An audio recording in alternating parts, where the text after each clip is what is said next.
Hello everyone, we are back again. So let me just share my screen.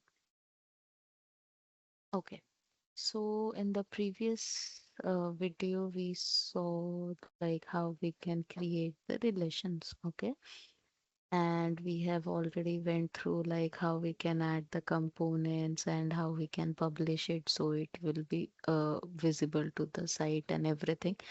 So now in this video, our today's agenda is to use of media library. Okay, like as you can see, there are many folders that are being created. So inside the event section, event related, all the images are being uploaded by the developers. These are the only images that are being used in the site also. So like I can show you like if I want to add any images, like these are the individual images. So as soon as I click on add new asset and browse files, then the images that are being present in my desktop, I can browse them, I can select them and I can finish them. Okay, let me just show. I am browsing it. Let's go to the pictures.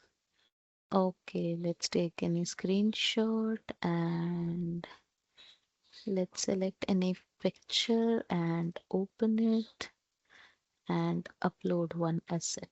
Okay, you can see like it's being getting uploaded. See, this is being uploaded and this is displayed here. Okay, if I want to edit it, I can add any captions to the text or anything. Okay, from here, if I want to replace the media, then I'll click here, then I'll again the drag drop down will open to replace the image and everything. So once I finish, that means the changes are being done. Okay, so this way I can add a new image. And if I want to create any folder, then obviously I can click on it. I can name the folder like test images. Media location is media library. Just let me create the folder. Got it? All the test images.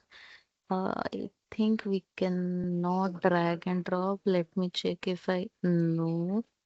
So let's once I click on this folder, then see folder is empty. Then again I'm getting the add new assets. Once I click here, same process. I can add a new image to this folder. So this is the very easy use. Like I can when I'll have to add any image to the blog or case study here, I can directly just come to this media library and once I select this, like you can see image has been added. When I'll click on it, that means this image is somewhere being added in this media library also. So that's it for now. Thank you.